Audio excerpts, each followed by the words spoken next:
안녕하십니까. 좋은 아침인데, 예도는 오늘 아침에 일찍 산책길에 들어섰습니다.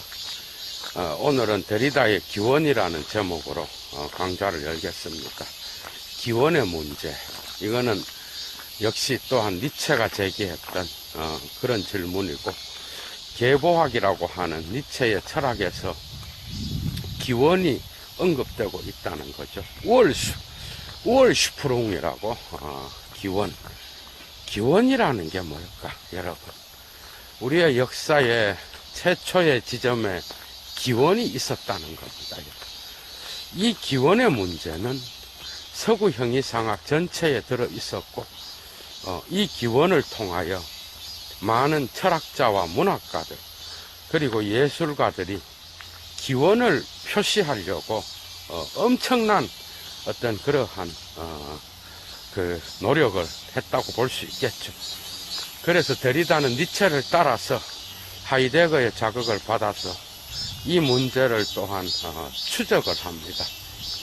결론부터 말씀드리자면 데리다는 그 기원 자체가 없다는 얘기입니다, 여러분. 기원이라는 거예요. 문화와 자연의 경계, 그 다음에 언어 속에서 문자와 말하는, 그죠? 음성의 경계, 음성과 문자의 경계, 그 다음에 또 문화와 자연의 경계, 그 다음에 원시인들과 문화인들의 경계, 이성과 그 다음에 신화의 경계, 이런 것들, 이런 경계, 그 경계 너머에 어떤 기원이 존재했을까 라는 그 부분을 철학자들은 사유해 왔겠죠. 그러나 서구 형이상학은 언제나 음성중심주의, 그 다음에 이성중심주의적 그런 사유를 통하여 이 세계의 문화적 발전이라든지 문화의 기원을 표현했으며, 이를 통하여 인간의 본래적 어떤 그러한 속성이라든지 본성을 표현하는 데 있어서 상당한 많은 것들을 상실하게 되었다라고 하는 이러한 전체적 맥락 안에서 오늘 데리다의 기원이라는 제목으로 강좌를 시작하겠습니다. 여러분, 그라마톨로지. 데리다는 이렇게 언급합니다. 이거는 일반 언어학과 수준이 다른 것 같아. 여러분, 데리다는 예도에 의해서 발가벗겨집니다, 여러분. 데리다는 여러분들이 아셔야 되는 게, 문학가들이 소개하는 데리다는 엄청난 명성을 갖고 다가오지만, 철학자가 볼 때 데리다의 전략까지 다 보입니다. 그것은 니체와 하이데거를 깊이 하지 않은 자는 결코 데리다의 이러한 것들, 의도조차도 파악하지 못합니다. 그래서 데리다가 소개될 때 엄청난 철학자로서 나타나지만, 여러분들, 그 의도가 있습니다. 그런 기원을 이제는 파헤치겠다. 이 기원이 뭔가? 여러분, 니체 냄새가 나지 않습니까? 나의 책은 일반 언어학이 아니라 그라마톨로지는 그 기원의 문제를 다루는, 그래서 철학의 근본적인 언어학이 아닌 철학 전체의, 문화 전체의 근원을 밝혀내는 이러한 보편적 학문으로서, 여러분, 하이데거 냄새 안 나? 그라마톨로지를 오늘 해보합니다. 하이데거 냄새 나죠? 하이데거가 뭐라 그랬어? 존재와 시간에서 그러잖아요. 자기는 자기의 그 철학적 그 명제를 뭐라 그래? 나의 책은 기초존재론이라 그러거든. 기초존재론.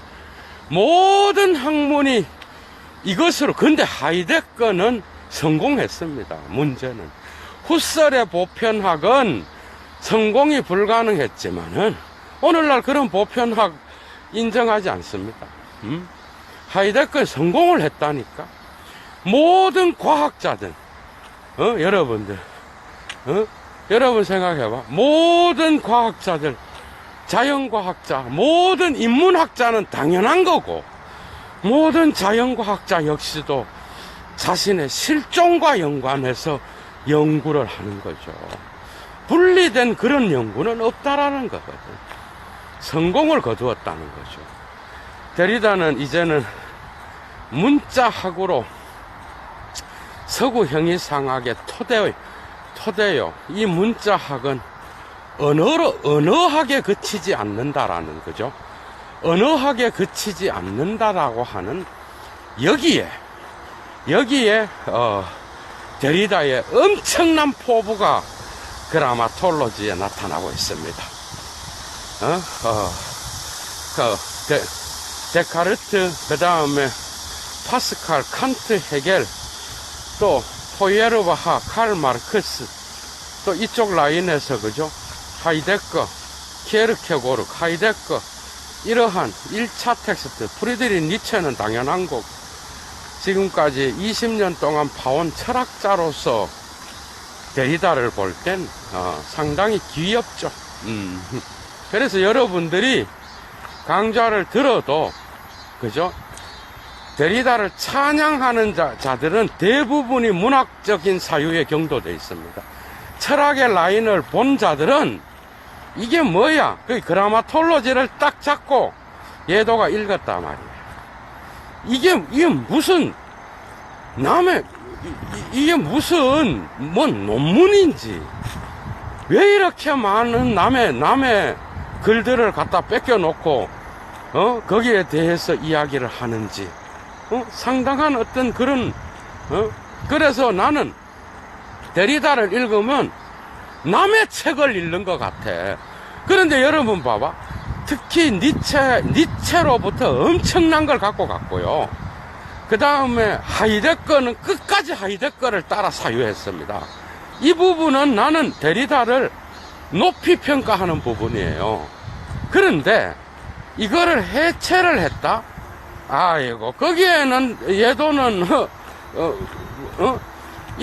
여러분 어떤 삼각관계가 있는지 알아요. 니체는 마지막 형이상학자였다.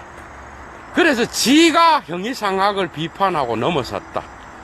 그 다음에 데리다는 하이데거 보고 이 존재 개념 자체가 상당히 형이상학적이고, 이것은 그래서 자기는 이런 문자학이라든지, 이걸 그라마톨로지는 문자학이라고 번역하기도 그렇고 글쓰기 학문 이렇게 하는 게 차라리 나을 수도 있어요.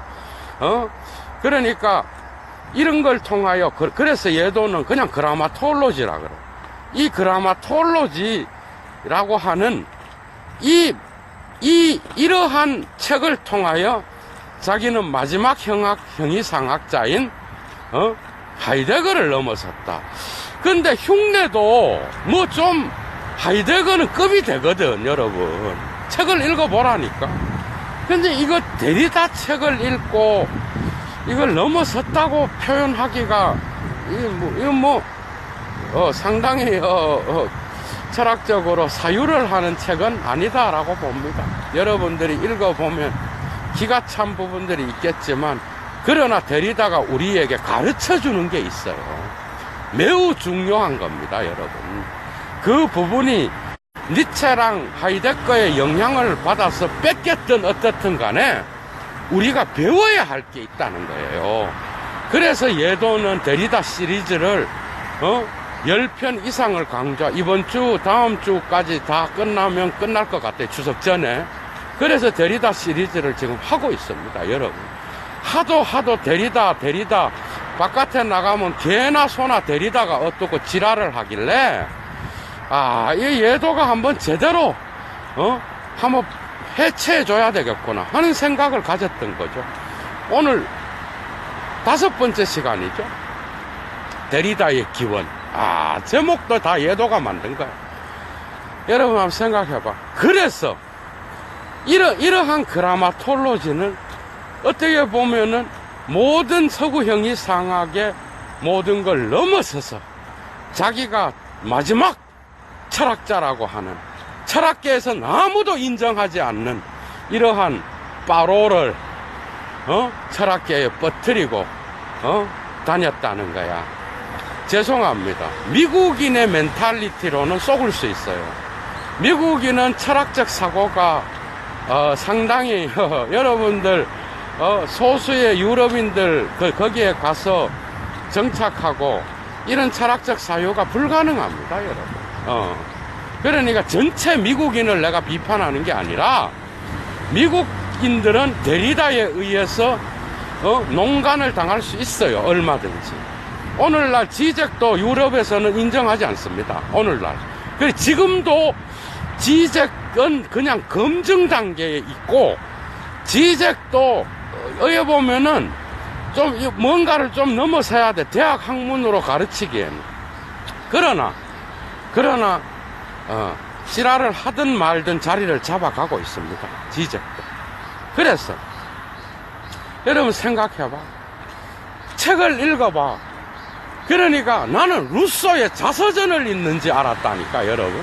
루소의 자서전을 지금 읽고, 루소가 썼던 언어의 기원, 사회계약론, 에밀, 루소의 이런 중요한 작품들을 내가 지금 읽고 있나? 그런데 한참 그거 다 인용하고 마지막에 거기 하이데거, 니체 나오는 줄 한번 보셔요. 한 몇 줄로 요약해 놨다니까, 여러분. 그런데 여기에서 우리는 데리다로부터 그러한 어떤 과연 넘어섰느냐, 넘어서기 뭘 넘어서, 그러나 데리다로부터 우리는 배워야 할 게 있습니다. 예도가 또 데리다의, 오늘 아침에 신드 누나 또 보이네. 데리다의 미학에 대해서도 한국에서 최초로 강좌를 2-3개를 준비를 하고 있고, 할 게 너무 많아요. 그래서 이러한 포부를 갖고 작품을 시작한다는 거예요. 데리다가. 읽어봐. 다 남의 얘기야. 레비스트로스, 루소, 다 갖고 가갖고 지 얘기해, 이제 조금. 아이고. 그래서 예도가 오늘은 데리다의 기원을 살피기로 했어. 여러분 생각해봐. 그러면 문자가 왜 그라마톨로지가 서구 형이상학 전체를 건드리는 그러한 언어학에 위치시켜서는 자기 책은 안 되고, 일반 언어학 강의, 소시리의 그런 수준이 아니라 자기의 문자학, 자기의 그라마톨로지는 왜 서구 형이상학 전체, 하이데거가 자기의 존재와 시간에서 모든 학문의 출발점으로서의 기초 존재론을 이야기했다면, 데리다는 문자학을 가지고 서구 철학 전체의 형이상학의 문제를 다루고 있습니다, 여러분. 그래서 그렇다 그러면 왜 문자를 다룸으로써 서구 형이상학 전체가 이야기될 수 있는지, 그 부분이 여러분들 궁금하지 않아? 그 부분은 당연히 그 부분은 서구 형이상학은 음성과 그 다음에 로고스, 이성 중심, 논리 중심의 사유에 근거해서 문화를 해석하고 오늘날까지의 철학적 사유를 전개해 왔다라는 것을 밝히려고 하는 거죠. 어떻게 보면 글쓰기와 차이의 곳곳에도 나타나고, 또 목소리와 현상 부분에서도 나타납니다, 여러분. 목소리와 현상 부분에서 여러분 훗설의 인식론을 연구하다 보니까 훗설 역시도 현전의 형이상학에 사로잡혀 있었던 거예요. 다시 말하면 여러분 생각해봐. 여러분들 우리가 그러잖아. 그 사람이 직접 말을 했어. 우리도 그런 사고가 있어요. 그런데 그걸 글로 기록을 한 것이 더 권위적인 거야? 아니면 그냥 그 사람이 말을 한 게 더 권위적인 거야? 여러분들 한번 생각해봐. 뭐가 더 권위적인 거예요? 그 권위는 우리는 문서에 둘 때도 있고 그 사람의 살아있는 말에 둘 때도 있는 거야. 그런데 서구인들은 왜 이 말을 소중히 여겼는가 하면은 거기에는 어떤 기독교적인 어떤 그러한 영의 개념에 의해서 확고화된 거는 있지만 기독교 이전에도 이미 그리스 철학자들은 음성을 소중히 여기고 문자를 억압하는, 그래서 말을 하는 거는 생생한 살아있는 자연의 기호를 그대로 표현하는 것이고, 그 다음에 문자는 이것을 보존과 기억을 통하여 보존하기 위하여, 그래서 교육학의 어떤 그러한 주제로서만 문자가 보충적으로 사용되었다라는 거죠. 그럼으로써 살아있는 선생의 말을 문자로 기록함으로써 학생은 그것을 기억을 통하여 영원히 보존할 수 있는 그러한 도구로서, 대리 보충으로서 사용됐다는 거야. 이걸 데리다는 쉬플레멍이라 그래요. 영어의 서플러먼트야. 여러분 알죠? 서플러먼트, 보충하다. 쉬플러멍. 영어랑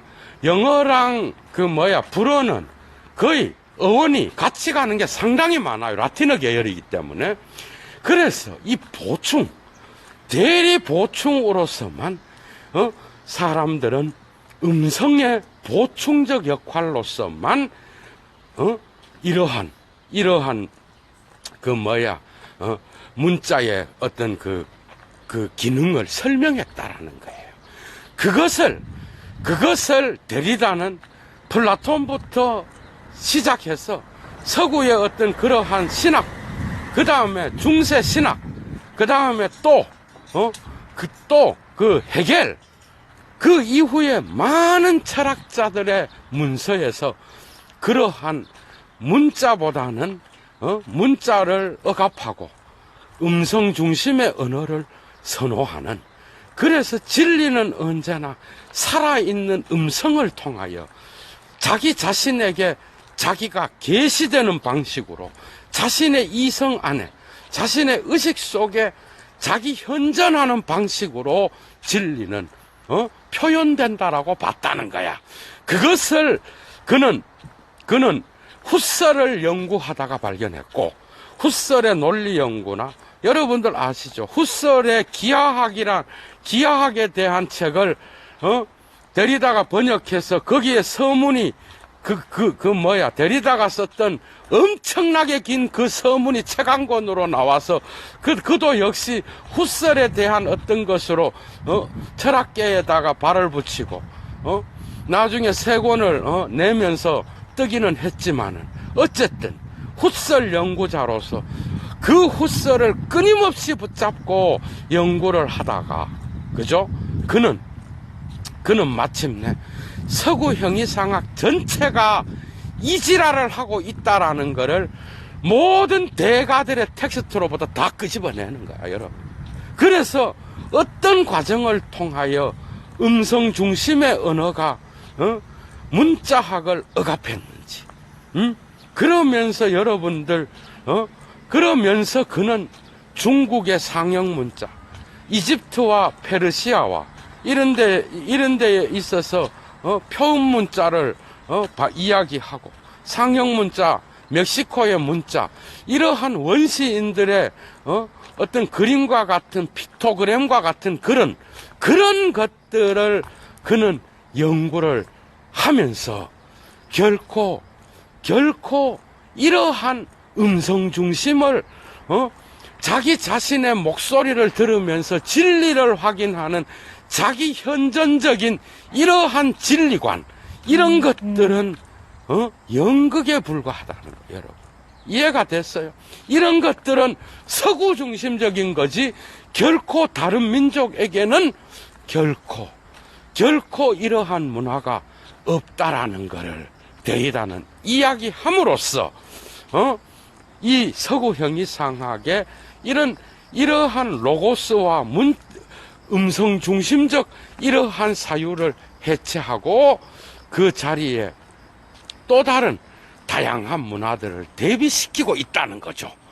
그래서 이러한 억압의 역사를 추적하다가 보니까 데리다는 기원을 발견하게 됩니다.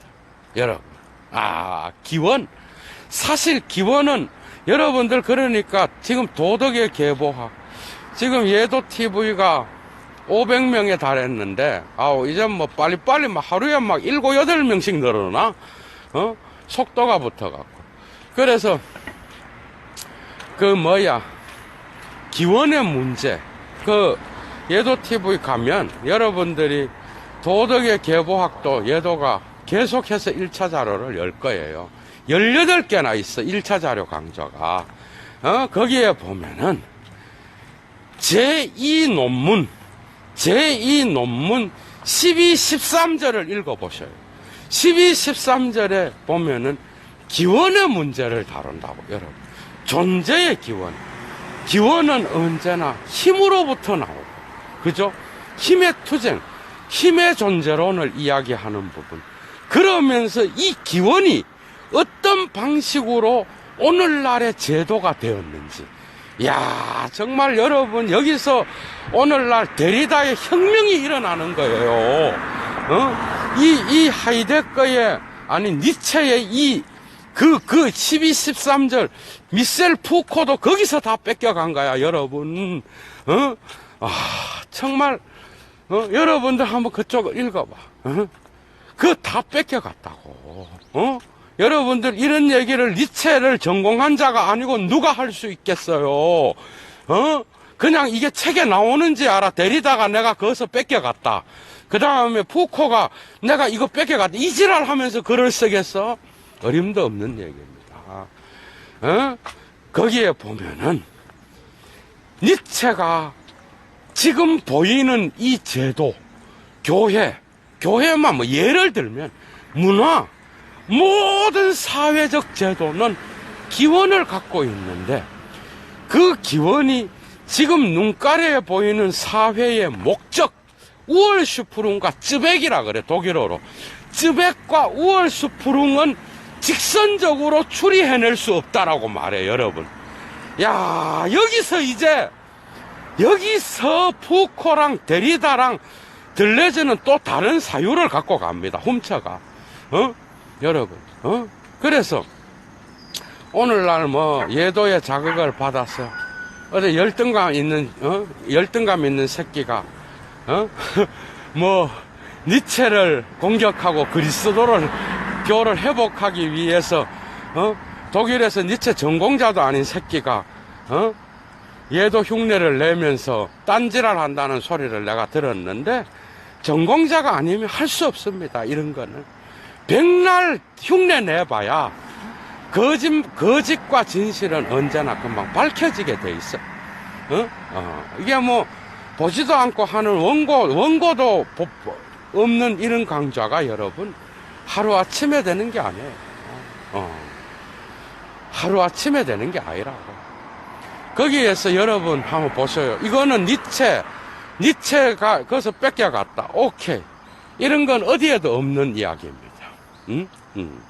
그러니까 최소한 철학을 공부하는 자라면 이런 1차 자료를 읽고 이런 대가들의 철학적인 어떤 이런 거를 해부를 해줘야 돼요. 대중들에게 사실대로 말을 해줘야 되고 그러니까 거기서 예도가 그거를 이야기를 니체를 돌아가서 데리다를 역으로 추적하는 이런 그러니까 데리다의 관점에서 니체를 읽는 게 아니라 니체로부터 데리다를 보는 거죠.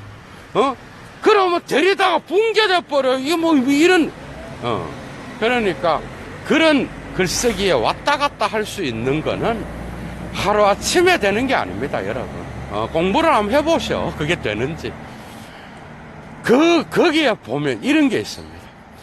오늘날의 눈에 보이는 이 제도가, 문화의 제도가, 그것의 문화의 목적으로부터 기원을 끌어내는 이런 방식은 거짓일 가능성이 많다. 그 이유는 우리는 그 기원은 매 역사의 단계마다 억압되고 그 다음에 삭제되고 다 들어있어 거기에. 억압되고 삭제되고 그 문화의 기원은 감추어진 상태로 억압된 상태로 우리의 눈에 보이지 않는다는 거거든. 그래서 계보학은 그 억압된 기원을 찾아내서 각 시대마다 억압된 지점으로 들어가서 어떤 방식으로 그 시대의 힘이 어떤 방식으로 그 시대의 지배적 힘이 그 약한 담론들을 추방했는지를 추적하여 그것을 폭로하는 것이 바로 철학이라고 이야기했던 거예요. 이런 철학을 지금까지 한 자가 없어요. 이런 니체 이전에 니체 이후에도 하이데거는 결국은 흉내를 내다가 신뢰의 해석학으로 가버렸어, 여러분. 하버마스가 그 데리다를 논하는 부분에서 여러분들 데리다의 어떤 이런 의도를 인정하기는 하지만은 거기에서 독특하게도 또 다른 이야기를 합니다, 여러분. 하이데거의 헬더린의 해석은 여러분 뭐가 문제인지 알아요? 뭐가 문제인지 예도가 가르쳐 줄게. 하이데거는 헬더린의 시를 용배 어천가 수준으로 그냥 성서를 읽듯이 성서를 읽듯이 비판적 사고를 빼고 거기에 대한 존재의 신뢰를 실어서 그냥 해석만 하고 있는 거야, 여러분. 비판이 없어요. 그러니까 하이데거는 결국은 존재의 신뢰를 하는 존재 해석학자로 간 거야. 그러나 니체가 계보학에서 보여준 건 뭐야? 모든 오늘날의 기독교라는 이 제도는 눈가리에 보이는 대로 기원을 파악해서는 안 된다. 그 배후에는 엄청난 지금 눈에 보이는 이러한 제도의 모습은 교회의 웅장한 모습 배후에는 엄청난 사회적 약자와 그 시대의 권력의 힘과 그 시대의 각 시대의 최고의 권력자의 힘의 의지가 그죠? 자신의 그러한 문화적 기호를 새기고 그것을 하다가 배후로 억압시키고 삭제시키고 없애버린 그러한 문화의 무의식의 역사를 파헤치지 않는 한 오늘날의 그 목적, 지금 현재 보이는 목적은 현재 보이는 겁니다. 문화에서 현재 보이는 이 문화의 담론들은 결코 올바르게 볼 수 없다라고 하는 이 천재적인 니체의 이 해석은 혁명을 일으켰던 겁니다, 여러분. 거기서 여러분 하이데거를 붙잡을 새끼가 누가 있어? 철학자라 그러면 예술 철학자라 그러면 다 니체 쪽으로 가는 거예요. 어떤 놈이 인간의 욕망을 삭제하고 인간의 욕망이나 이런 근본적인 문화의 억압 이런 것들을 제대로 보는 철학을 좋아하지 어떤 놈이 바로 종교로 가는 이런 모든 문학의 시를 바로 시인이 되어버리는 거야. 예술가는 결코 시인이 될 수가 없습니다.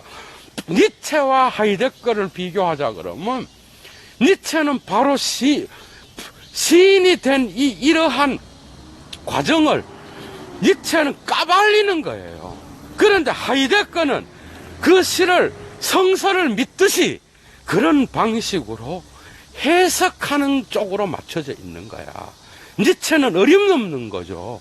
모든 존재는 그 시대의 최고 힘이 그 존재의 기호에 자기의 힘을 새긴 거라는 거거든, 여러분.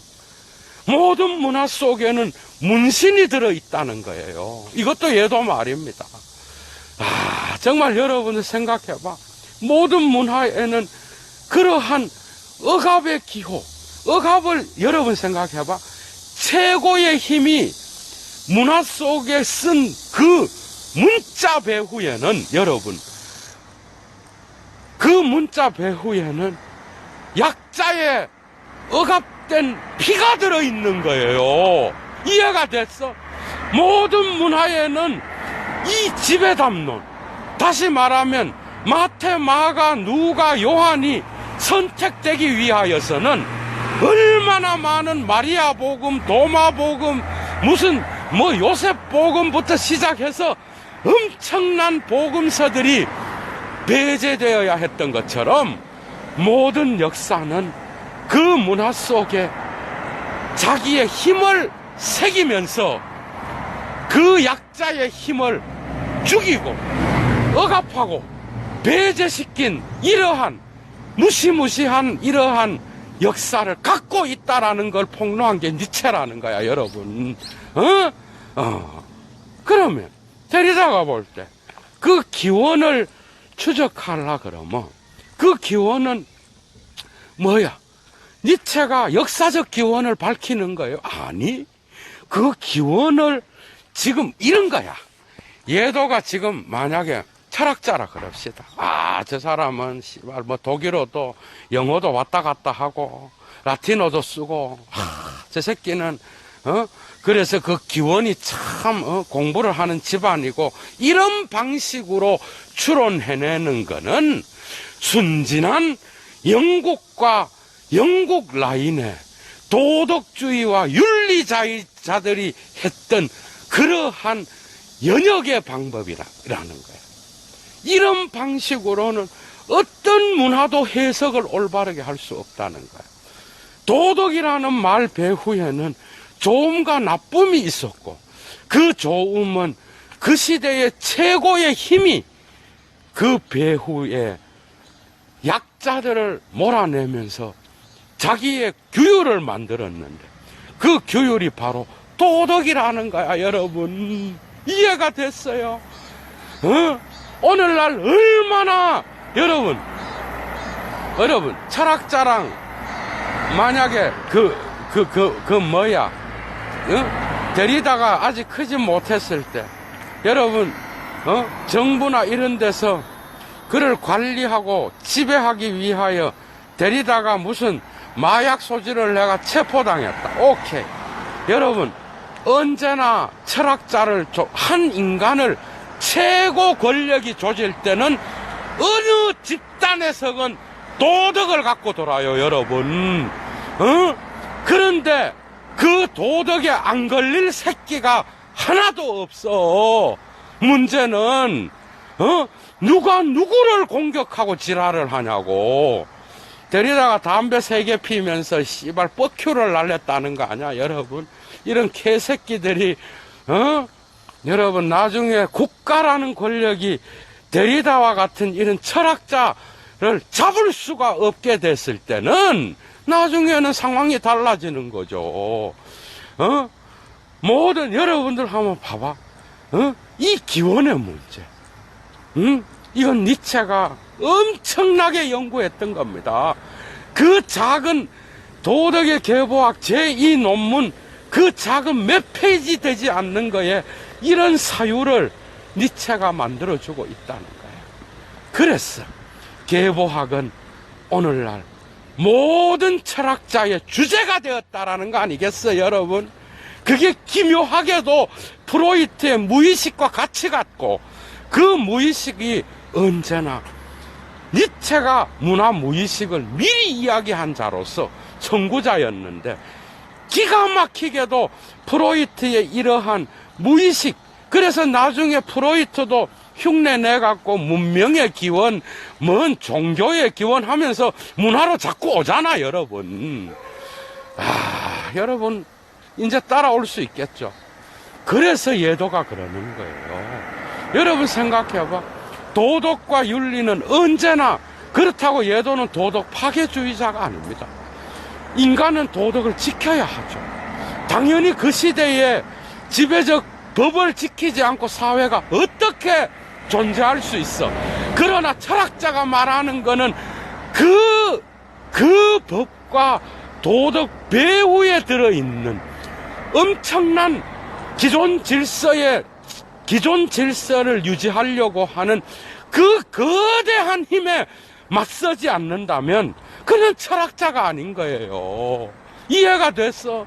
그거를 폭로하고 여러분, 그래서 도덕은 결국은 그 시대에 힘 있는 자, 기존 질서를 지키기 위한 하나의 도구로 사용되었다라고 니체가 이야기하고 있는 겁니다. 여기에 있을 때에, 이런 이야기를 들을 때에, 그렇다면, 국가를 관리하고 국가의 힘을 가진 자는 이런 말을 들을 때 철학자를 억압할 게 아니라 지네들 법망에 이러한 억압의 논리가 숨어 있는 건 아닌지를 살펴보고, 그죠? 자기들의 어떤 그러한, 모든 그러한 법의 어떤 실행을 수행할 때에, 조금 더 조심해야 하는, 그리고 많은 것들을 여러분들, 때로는 이러한 폭력이 과해지면 철학자는 저항합니다, 여러분. 목숨을 걸고 뒤집어 버려야 되는 거죠. 여러분, 법이라는 거는 인간을 위해 나온 거지 인간을 억압하기 위해서 나온 게 아닙니다. 모든 사회의 담론과 도덕과 윤리는 그 시대를 대변합니다, 여러분. 칸트가 여기에 따랐다고 한다면 니체는 여기에 결코 승복할 수 없었다는 거예요. 철학자라면 도대체 무엇을 해야 되는 거야? 기존 질서에 힘 있는 자들을 축복해야 되는 거야? 아니면은 거기에서 잘못된 부분을 폭로해야 되는 게 철학자인 거야? 그건 여러분들이 선택에 맡기겠어요. 그러나 이러한 것들은 언제나 들레즈나 푸코나, 그리고 오늘날 포스트 모던을 철학을 했던 데리다를 당연히 포함하여 모든 철학자들은 니체의 계보학을 따라갔습니다. 오늘 강조하는 단연혁명적인 거예요, 여러분. 뿌리를 예도가 말하는 거야. 그냥 뭐 표면 보이는 데리다 뭐 춤추고 이런 지랄, 여러분들 어디서부터 나왔는지를 예도가 밝혀주는 거예요. 그래서 데리다는 그 기원을 찾아가 들어가 보니까 여러분들 한번 봐봐. 문자를 심지어 인간의 이성의 담론을 거부하고, 그죠? 심지어 그 이성의 담론보다는 인간의 본연의 모습을 찬양했던 루소가 있었다라는 거야. 여러분들 봐봐. 이 루소는 뭐라 그랬어요, 여러분? 이 자연으로 돌아가는데, 이 자연으로부터 돌아갈 수 없는 게 우리의 문화였어요. 맞잖아. 그래서 교육은 이러한 자연으로 돌아가지 못하는, 여기에 나오는 문화와 자연 사이의 공백 상태, 이 공백 상태에서 나타나는 그러한 문제점들을 수정하는 것이 바로 교육의 역할이라 그랬습니다. 그래서 사회계약과 교육은 언제나 자연의 어떤 근원에 가 있었던 거예요. 자연의 근원에 인간의 본래성이 숨어 있는 그 자연의 근원에 인간은, 그죠? 인간은 거기에서 살 때에만 본래적 인간으로 될 수 있다라. 그런데 그래서 교육과 사회계약과 같은 이런 이성의 담론에 의해서 생겨나는 이런 것들은 단지 어떤 하나의 대리 보충적 역할로서 그 교육과 사회계약을 통하여 인간은 끊임없이 문화 속에서 자연의 근원으로 돌아갈 수 있는, 인간의 본연의 모습으로 돌아갈 수 있는 그러한 존재가 될 수 있다라고 그는 사회계약론과 언어의 기원, 그 다음에 에밀이라고 하는 위대한 교육학의 성서 바이블에 비유될 수 있는 에밀에서 이야기했던 거 아니겠어요? 데리다가 볼 때 이러한 루소조차도, 레비스트로스가 추종했던 이러한 루소의 자연주의조차도 나중에는 문자를 억압하고 자연의 음성, 자연의 살아있는 신의 목소리를 찬양하기 위하여 그는 문자를 억압하는 것으로 돌아갔다라는 것을 데리다는 폭로하고 있는 겁니다. 여러분, 이해가 됐어요? 그런 기원이 어디 있느냐? 기원이 어디에 기원에 문자가 따로 있고 음성이 따로 있느냐? 하이데거가 말하는 이 뭐라 그래요? 나중에 존재와 시간 후반부에서 그러잖아. 이것도 해야 되는데 공부 좀 시켜야 됩니다. 하이데거도 지금 이 데리다가 끝나면 또 하이데거의 1차 자료를 할 게 너무 많아. 여러분 뭐라 그래? 존재의 소리를 듣기 위하여서는 잡담을 그만두고 침묵해야 됩니다. 그 침묵의 언어를 이야기할 때 하이데거는 여전히 목소리, 음성 중심적 서구 형이상학에 사로잡혀 있는 거죠. 데리다의 이 말은 저는 나중에 역으로 또 비판하는데 시간이 없어서 그 얘기는 더 할 수 없어. 재밌죠, 여러분? 엄청 재밌잖아. 주제들이. 그런 자연에 그래서 이러한 문자를 억압했다는 거예요. 그 데리다는 이거예요. 문자가 없는데 의 음성 언어를 말할 수 있느냐? 문자가 없는데 어떻게 음성이 나올 수 있느냐는 거예요. 거기에 어떤 기원이 있는가? 지금 이걸 더 말을 하는 거예요. 니체는 기원이 없다 데리다는 이래 말하지 않습니다. 그래도 대가인데 나름 여러분, 대가들이 그렇게 글을 쓰겠어요. 기원은 없다, 다 거짓말이다 이러고 끝나면 그게 무슨 대가야. 말하지 않습니다.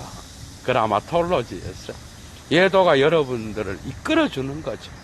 여러분들이 다시 읽어보세요. 기원은 없다는 거예요.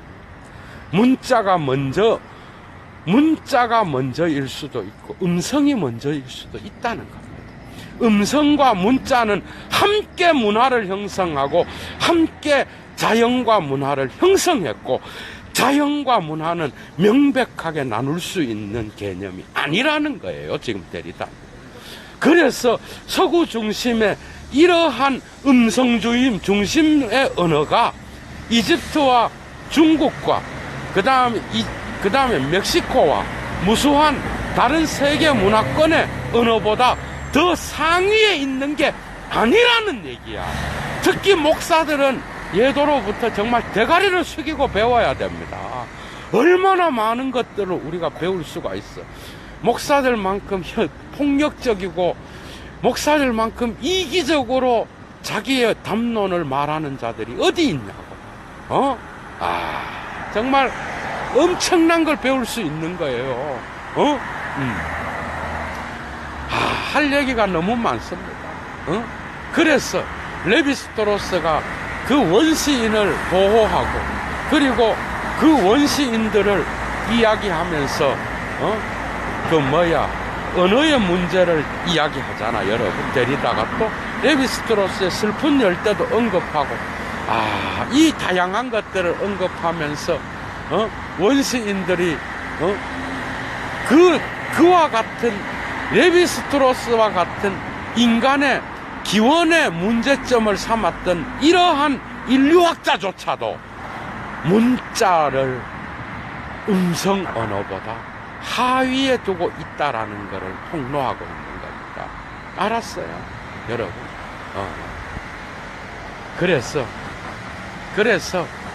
그래서 데리다는 말합니다.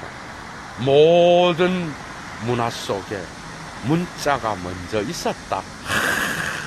탁월한 이거를 데리다 용어로 알시 에크리티어라 그럽니다. 원문자, 원 글쓰기, 원 최초의 글쓰기. 그런데 이거는 역사의 최초를 말하는 게 아닙니다. 이거는 역사의 어떤 몇 년 이러한 크로놀로지컬한 시간을 말하는 게 아니에요. 니체의 근원도 시간의 근원을 말하는 게 아니야. 문화의 시작 지점을 이야기하는 거예요. 참 할 얘기가 너무 많아. 이제 이해가 됐어. 문화의 시작 지점을 말하는 거라고. 그 기원, 여러분. 그 시작 지점, 어딘가에서부터, 모든 문화 속에는, 모든 힘이 생산되는 곳에서는 문자가 있었다 그러잖아. 그거는 원문자고, 우리의 문화의 무의식 속에 이미 문자가 시작되었다는 거예요, 여러분. 그래서 이런 다양한 플라톤, 헤겔, 이런 대가들이 문자를 억압했다라는 걸 이야기하면서 서구 형이상학의 이 부분은 데리다가 기가 막히게 해체하고 있다라는 걸 예도가 여러분들에게 오늘 말씀드립니다. 너무 재미있어요. 왜 이런 얘기를 하느냐? 왜 이런 얘기를 하느냐? 그건 다른 데 있는 게 아니에요. 니네들 유럽 중심에 오늘날 미국을 포함한, 미국, 카나다를 포함한 이 세계가 유럽 중심의 세계가 아니라는 거야. 씨발 새끼들아. 지금 그 얘기를 하는 거라고 데리다가 지금 미국을 찬양하고 모든 걸 다 미국의 가치로 돌리고 있는 이런 땅에서 말이야. 데리다는 그 유럽 중심에 얼마나 폭력적이고 얼마나 권위적인 이러한 유럽 중심의 이런 사유는 인류 문화를 제대로 해석하는 게 아니라는 얘기라고. 그건 하나의 부분이라는 것을 이야기하는 거예요, 여러분. 이해가 됐어? 오늘날 우리가 얼마나 많은 걸 배울 수 있어요. 철학을 한다면 하는 자들이 국가의 종이고 말이에요. 미국을 찬양하는데 앞서고 기가 찰 노릇인 거죠. 어떤 특정 집단의 권위를 따라가고 철학을 한다는 새끼가 자기의 어떤 그 학문적 세계도 하나 지키지 못하면서 자본의 논리에 따라서 왔다 갔다 하고, 이런 게 철학자야, 이런 새끼가. 아무리 예도가 유튜브를 해도 나는 내 방식이 있는 거예요. 여기에서 인기 있는 말하고 무슨 그런 게 무슨 철학자야, 여러분. 그렇잖아요. 그래서 대중들한테 맞춰서 씨발 아양이나 떨고 그렇게 해서 떠서 돈을 번다. 씨발 이게 철학자냐고. 그게 아니라는 거죠. 철학자는 자기의 길이 있는 거예요. 여러분 생각해봐. 기존 질서에 발 닫고 살지만은 기존 질서가 잘못된 거는 언제든지 이야기할 수 있는 게 철학자야. 데리다는 유럽 중심에서 미국의 존스 바바라 대학교라고 하는 미국의 상징적인 대학에서 이런 이야기를 했다는 거예요, 여러분. 그러나 미국의 지성인들은 잘 못 알아들었습니다, 여러분. 뭔가 여러분 배울 게 얼마나 많습니까? 이러한 그라마톨로지는 예도는 확신합니다. 데리다는 자기의 그 유대 전통의 해석학으로부터 배웠습니다. 예도가 왜 이렇게 눈시울이 뜨거워지는지 모르겠어, 오늘 강좌에. 그래서 그 유대 전통의 랍비 전통으로부터 문자의 소중함을 배웠습니다, 여러분. 그래서 그 랍비 전통에서는 언제나 해석학에서 중요한 게 뭐야? 이런 음성 언어만 중요한 게 아니에요. 이렇게 쓰여진, 토라로 쓰여진 문자가 그들은 국가가 없이 떠돌 때 이 문자를 소중히 여겼습니다. 그래서 이들은 언제나 그걸 해석하고 또 해석한 것까지도 다 책으로 만들어서 경전으로 여길 정도입니다. 그게 전에 제가 우리 선생님인 최창모 선생님을 모시고 했던 그런 강좌들이 다 그런 거였어요, 여러분. 엄청난 강좌였다는 거지, 예도 말은. 거기로부터 데리다는 그 모든 각주까지도 소중히 여기는 텍스트 해석학을 할 수 있었던 것이고, 이런 텍스트 해석학의 배후에는 서구 중심주의적인 것이 아닌 유대 전통, 히브리 민족으로서 그가 그만이 갖고 있었던 랍비들의 어떤 시인이 되고 싶었고, 랍비들의 어떤 그런 해석학을 비판적으로 고찰하면서, 그죠? 그는 랍비의 웃는 시인이 되고 싶었습니다. 그래서 그는 유대 전통에서의 이러한 위대한, 그러한 자기만의 갖고 있었던 그 해석학을 서구 해석학에 대립시켜서 문자 중심의 어떤 이러한 문자의 소중함을 다시 한번 우리에게 일깨워 주었다고 할 수 있겠습니다. 얘도 오늘 아침에 데리다의 기원을 들고 나올 때 강좌가 또 주께서 나에게 광기를 주셔야 되는데 오늘 강좌가 아침에 또 내가 사랑하는 우리 오세훈 형님도 있고 창호 형님 아까 얘기했고 신디 누나도 있고 또 우리 문학과 선생님도 있고 이래갖고 얘도가 오늘 또 몇 명 빠져나갔어. 너무 잘 됐습니다. 오늘 데리다의 기원 더 할 것이 많지만 그래도 핵심은 다 짚었어요. 여러분들 1차 자료를 꼭 읽어보시고 여러분들 스스로 인문학의 세계를 펼쳐나가시기 바랍니다. 예도는 물러가겠습니다. 추스!